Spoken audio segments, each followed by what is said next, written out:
Bonjour à tous et bienvenue dans Interaction, le magazine international et interactif du Figaro. Ne nous mentons pas, il y a un jeu de mots saisissant dans ce titre d'émission. Alors, chaque semaine, nous serons en direct avec les correspondants du Figaro pour décrypter l'actualité internationale, mais aussi pour voir comment la France est perçue à l'étranger. Et puis, en deuxième partie de l'émission, chaque semaine, nous aurons le plaisir de recevoir un correspondant étranger en poste à Paris. Et tout cela, c'est avec vous. C'est une émission interactive. Vous pouvez envoyer vos questions sur la page Facebook du Figaro et je tâcherai de les poser à nos correspondants et pourquoi pas aussi à nos invités. Alors aujourd'hui, nous vous proposons une émission spéciale sur la Turquie. Est-elle devenue une dictature depuis la victoire du oui au référendum?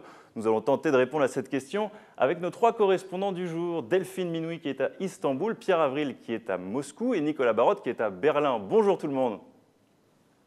Bonjour. Alors, je vous rappelle que la Turquie est-elle une dictature? C'est une question que nous vous posons directement sur Twitter, hashtag Figaro Live et hashtag Interaction. Vous pouvez voter en direct et nous commenterons du coup le résultat de ce vote à la fin de cette émission. Au menu de ce numéro spécial consacré à la Turquie, nous irons d'abord à Istanbul, voir comment Recep Tayyip Erdogan a digéré sa victoire. Le président turc a-t-il joué le rassemblement comme certains politiques le font après une dure campagne? C'est loin d'être évident.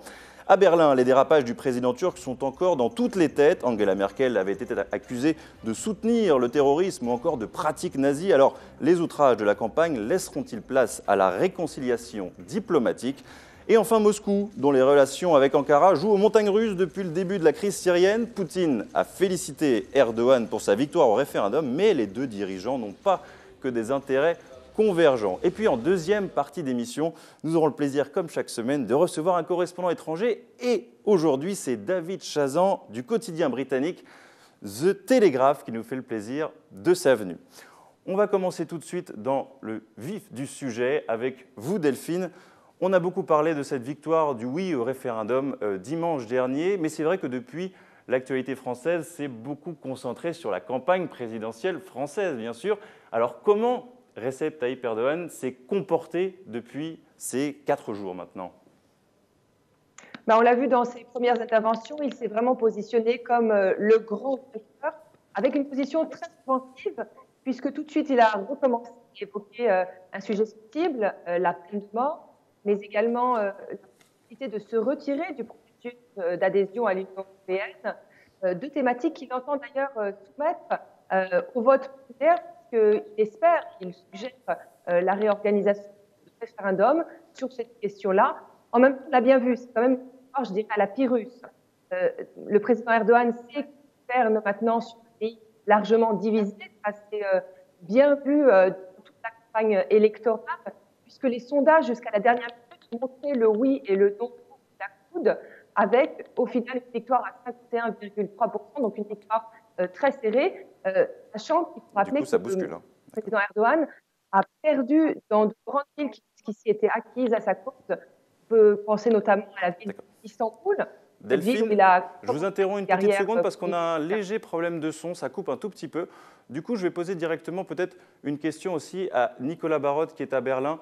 On revient vers vous dans une seconde. On a beaucoup parlé aussi de cette victoire du référendum en Allemagne, mais aussi à Bruxelles, en Europe. Et que pouvez-vous nous dire justement sur ces réactions en Allemagne et à Bruxelles sur cette victoire qui effectivement était étriquée, mais qui est lourde de conséquences pour la Turquie? Évidemment, la Turquie est un sujet très compliqué pour les Européens et pour les Allemands, qui n'étaient pas favorables à une victoire du oui.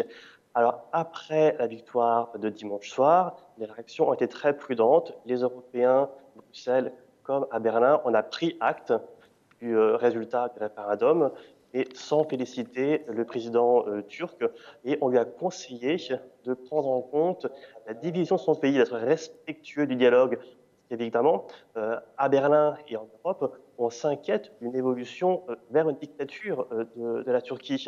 Et c'est le ministre des Finances, Frank Schäuble, qui a dit quasi explicitement la semaine dernière, il était interrogé sur cette dérive dictatoriale, il a dit oui, c'est l'évolution des choses en Turquie actuellement. Une véritable angoisse en Europe par rapport à ce partenaire qui est stratégique pour les Européens, membre de l'OTAN, impliqué dans la guerre en Syrie contre Daesh et qui est surtout le partenaire essentiel pour juguler la crise migratoire qui a submergé l'Europe en 2015-2016.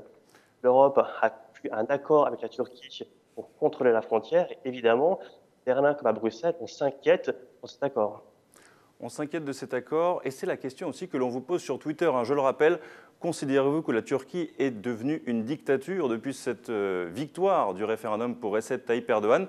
Je vais me retourner vers vous, Delphine, la liaison est meilleure maintenant.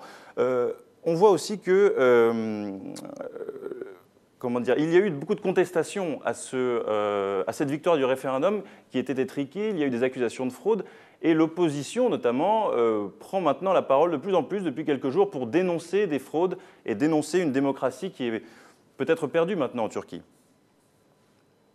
Oui, il y a deux problèmes majeurs qui ont entouré cette élection. D'abord, l'inégalité pendant la campagne électorale. Il faut rappeler que le contexte est très particulier. On est dans une situation d'état d'urgence en Turquie depuis le coup d'État de l'été dernier. Alors, il y a des milliers de personnes qui sont aujourd'hui derrière les barreaux. Il y a plus de 100 000 fonctionnaires qui ont été soit limogés, soit suspendus de leurs fonctions. La presse, dans son ensemble, est largement muselée. De 100 journalistes aujourd'hui sont derrière les barreaux. Vraiment, dans l'espace public, je dirais que c'est le oui qui a prédominé au quotidien jusqu'au référendum.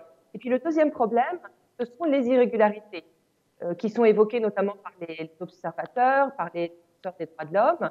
Il y aurait eu des bourrages d'urnes, pardon. Il y aurait eu également des scènes et des scènes de bulletins qui n'auraient pas été scellés, donc qui ne contiennent pas le temps nécessaire officiel. Donc c'est une fraude assez conséquente apparemment, qui est dénoncée haut et fort par l'opposition, notamment par le leader principal d'un grand parti d'opposition, le CHP, dont je vous propose maintenant d'écouter les propos. Oui, on va vous montrer tout de suite une vidéo du chef de l'opposition turque qui a dénoncé les fraudes lors de ce référendum. Yüksek Seçim Kurulu yasaları çiğnemiştir. Yüksek Seçim Kurulu üstüne düşen görevi yapmamıştır.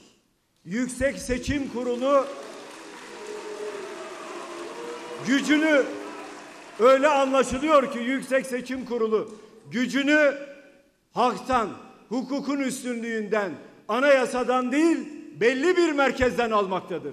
Belli bir siyasi otoriteden almaktadır. Delphine, effectivement, on a vu cette opposition qui est encore farouche aujourd'hui en Turquie. On va maintenant s'intéresser à une question essentielle qui secoue aussi la politique turque depuis maintenant plusieurs mois et qui est revenue depuis ce coup d'État manqué du 15 juillet dernier, c'est la question de la peine de mort. Alors, Erdogan en a parlé encore, en a touché encore un mot lors de sa victoire, au soir de sa victoire, face à ses partisans. On va l'écouter et ensuite nous réagirons ensemble avec les correspondants. Yapacağımız çok şey var bu ülkede. İnşallah ilk iş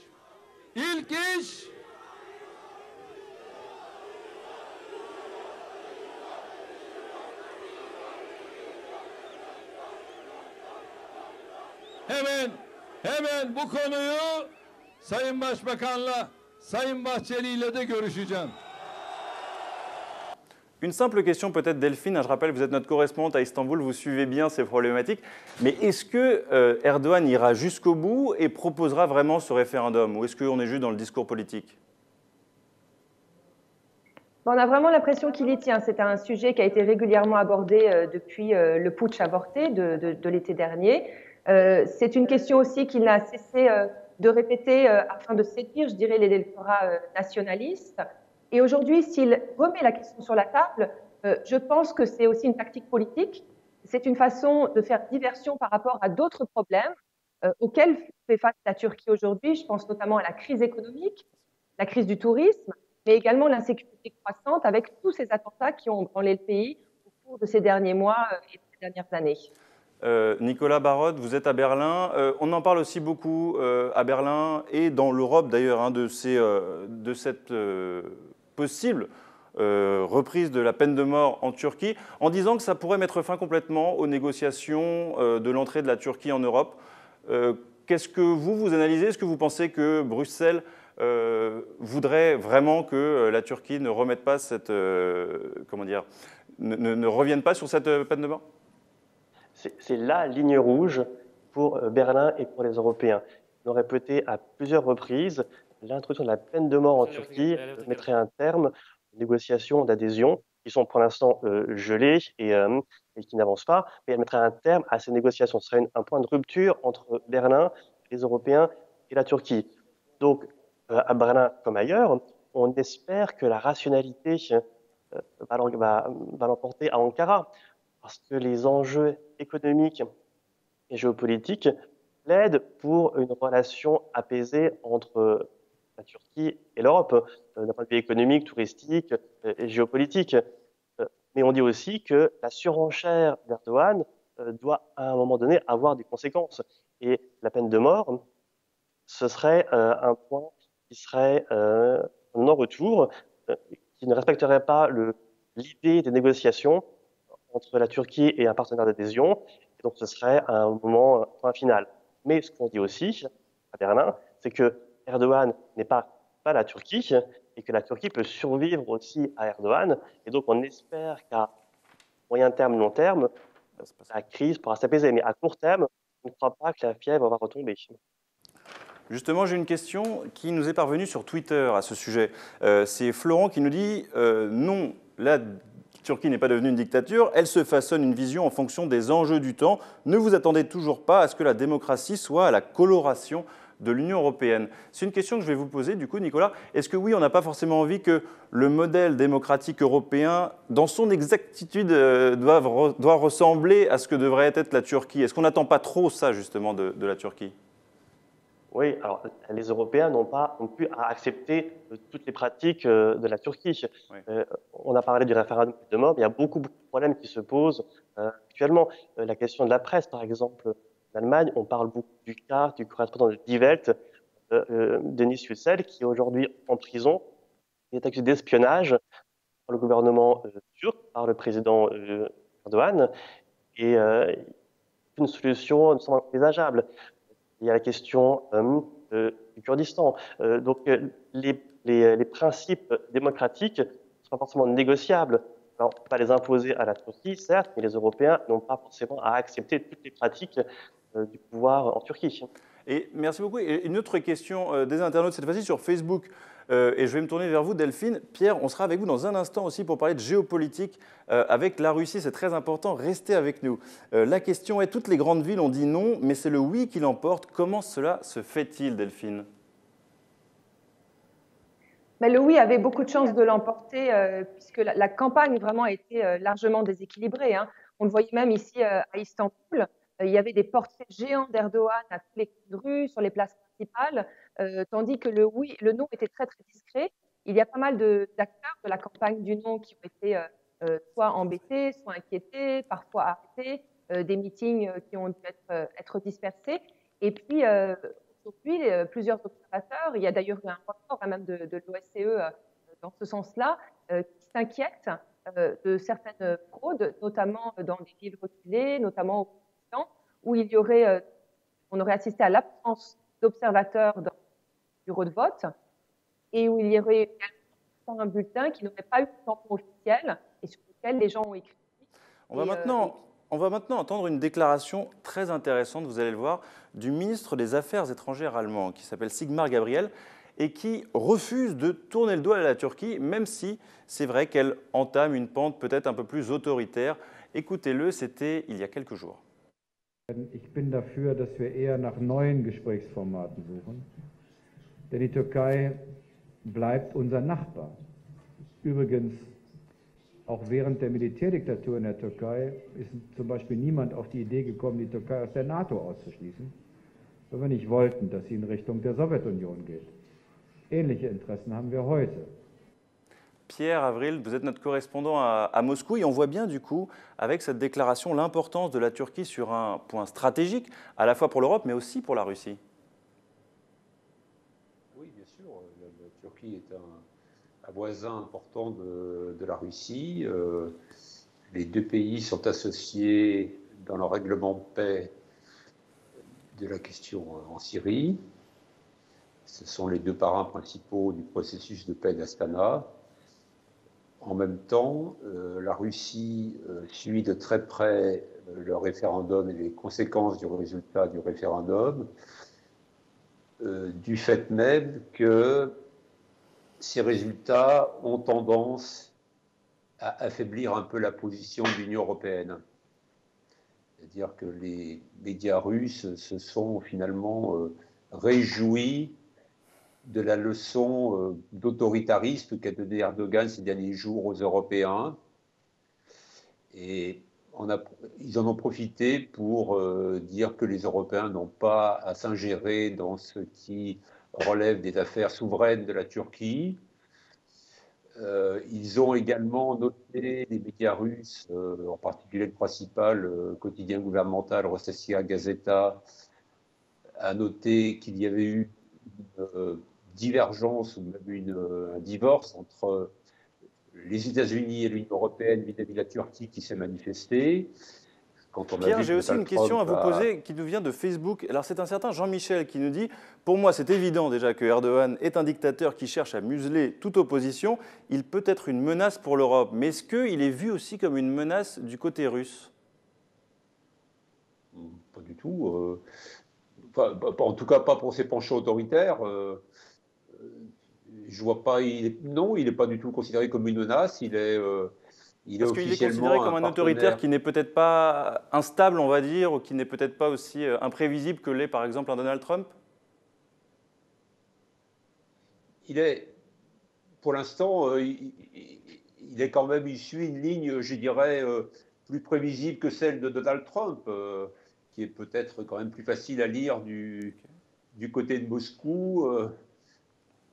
Le principal difficulté, l'alliance en fait de la Turquie et de la Russie est une alliance en même temps de circonstances, parce que les deux pays sont associés. En même temps, on voit bien que sur le dossier syrien, ils ont quand même des approches très divergentes. Et effectivement, ils sont associés, et l'histoire récente montre quand même qu'il y a eu des soubresauts. On a vu par exemple en mars dernier une poignée de main que nous avons tous pu voir, notamment sur le Figaro Live, entre Vladimir Poutine et Recep Tayyip Erdogan. C'était en mars dernier. Nous avons pu voir les deux dirigeants et puis ensuite Vladimir Poutine s'exprimer en disant que vous allez l'entendre tout de suite. Regarde, je vous le laisse entendre cette déclaration de Vladimir Poutine. Наши межгосударственные связи восстанавливаются и достаточно быстрыми темпами. Pierre, du coup, où en est aujourd'hui la relation entre Ankara et Moscou ?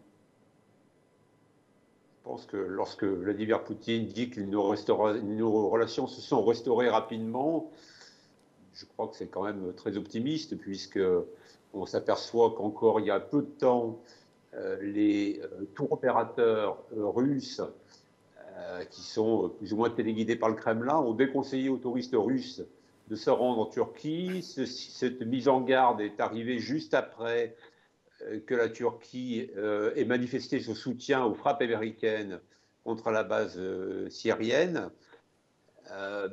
Il y a encore un embargo alimentaire sur une partie des produits turcs qui est en vigueur en Turquie. Donc même s'il y a effectivement une alliance en faveur du processus de résolution de paix en Syrie, il y a quand même beaucoup de sous-entendus, beaucoup de non-dits dans cette relation qui montrent que finalement les choses ne sont pas aussi très positives qu'on veut le dire au Kremlin et peut-être aussi à Ankara. Une question qui nous vient encore de Facebook. Pourquoi les candidats français ne prennent pas une position contre les résultats du référendum qui sont illégitimes de la Turquie ? Ça rejoint un petit peu ce qu'on disait. Nicolas, peut-être une réponse là-dessus. Est-ce que c'est si évident peut-être de remettre en cause un tel référendum ? Non, parce que la Turquie est encore une démocratie. Et donc, les gouvernements européens et les candidats à la présidentielle ne peuvent pas remettre en cause un vote, même s'ils ont toujours été tous très prudents en conseillant à la Turquie de prendre en compte sa situation, de dialoguer avec son opposition. Ce qui est difficile pour les gouvernements européens, c'est qu'à la fois, ils ne peuvent pas tout accepter de la Turquie, mais ils ne veulent pas non plus rompre avec la Turquie, comme l'a expliqué Pierre à l'instant. C'est pour ça que les Européens ne veulent pas fermer la porte. Ils cherchent à calmer le jeu et éviter une surenchère critiquant excessivement la Turquie qui pourrait conduire le président Erdogan à un choix de rupture de son côté.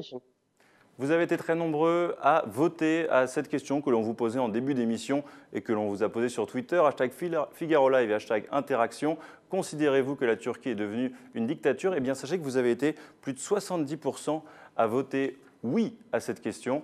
Voilà, j'espère que cette émission aura contribué à enrichir vos connaissances sur le sujet et peut-être vous former une opinion. Je vais vous remercier, les trois correspondants, d'avoir été avec nous. Je rappelle Delphine Minoui à Istanbul, Pierre Avril à Moscou et Nicolas Barotte à Berlin.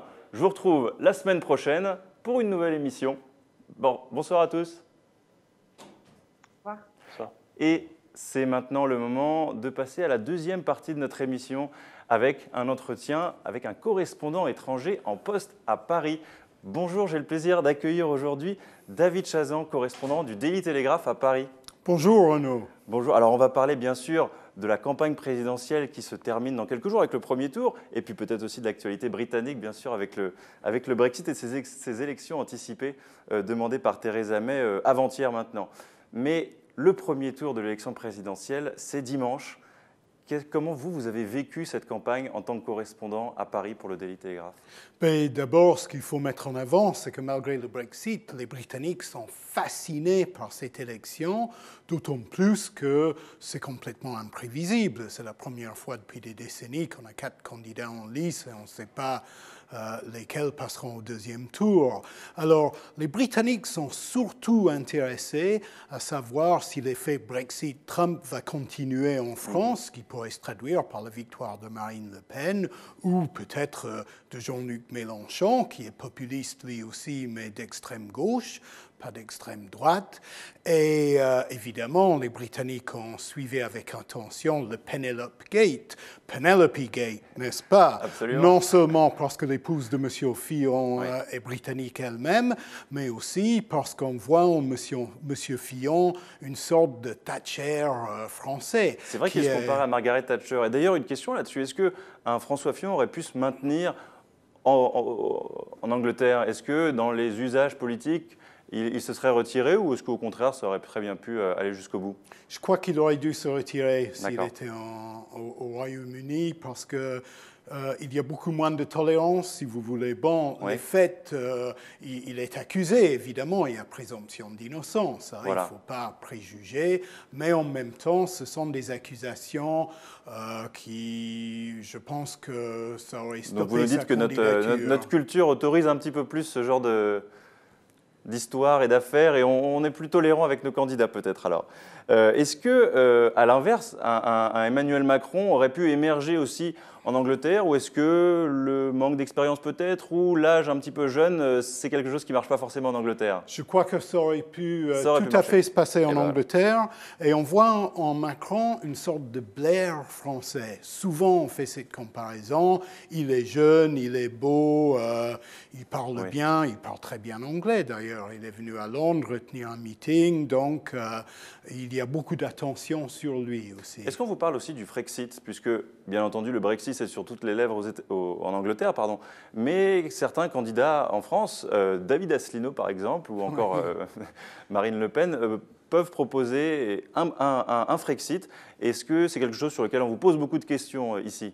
Oui, on est très intéressé parce que les Brexiteurs les plus farouches au Royaume-Uni voient en la possibilité d'une présidence Marine Le Pen que ça ferait tomber, ça ferait écrouler l'Union européenne. Donc, pas besoin de négocier avec nos ex-partenaires et donc ça rendrait éventuellement des choses plus faciles pour le Royaume-Uni. Mais d'autres, plus prudents, disent que non, au contraire, ça peut semer le chaos et ça serait aussi néfaste pour le Royaume-Uni que pour la France à terme. Donc, les avis sont plutôt divisés là-dessus. Plutôt divisés.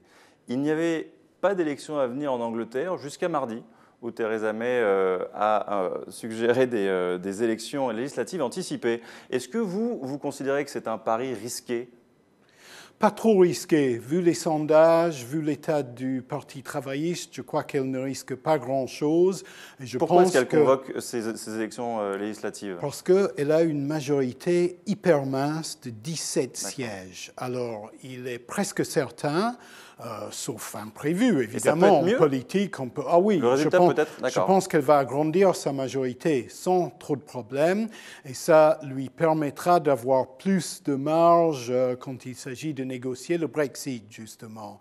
Et beaucoup pensent que ça sera peut-être un Brexit dur parce que, vu les diverses déclarations qu'elle a déjà faites, mais je pense qu'ils se trompent. Je pense que pour l'instant, Theresa May, à cause de sa majorité très mince, est obligée de chuchoter en quelque sorte les Brexiteurs très idéologiques.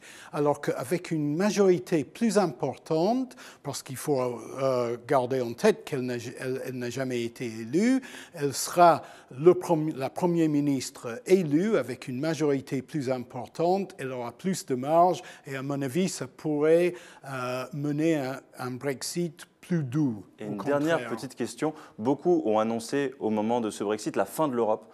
Est-ce qu'en Angleterre, on considère que c'est la fin de l'Union européenne ? Les avis sont partagés. Vous savez, même le vote sur le Brexit, c'était 48% qui voulaient rester et 52% qui voulaient partir.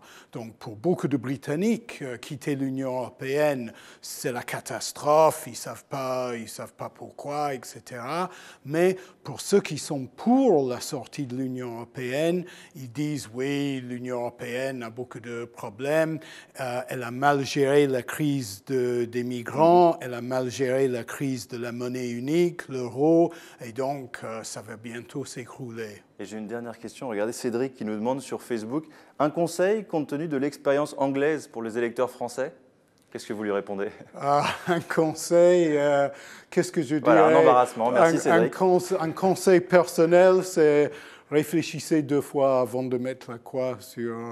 réfléchissez, parce qu'il y a beaucoup d'enjeux. C'est une élection très importante pour la France, pour l'Europe, pour le monde. C'est primordial de bien garder en tête les motifs pourquoi on vote pour un tel et pas pour un autre. Ce sera le mot de la fin. Merci beaucoup David Chazan d'avoir été notre invité. Je rappelle que vous êtes correspondant au Daily Telegraph à Paris, bien sûr. Et puis nous, on se retrouve la semaine prochaine avec les correspondants et toujours un invité en fin d'émission. À la semaine prochaine, jeudi 13h30.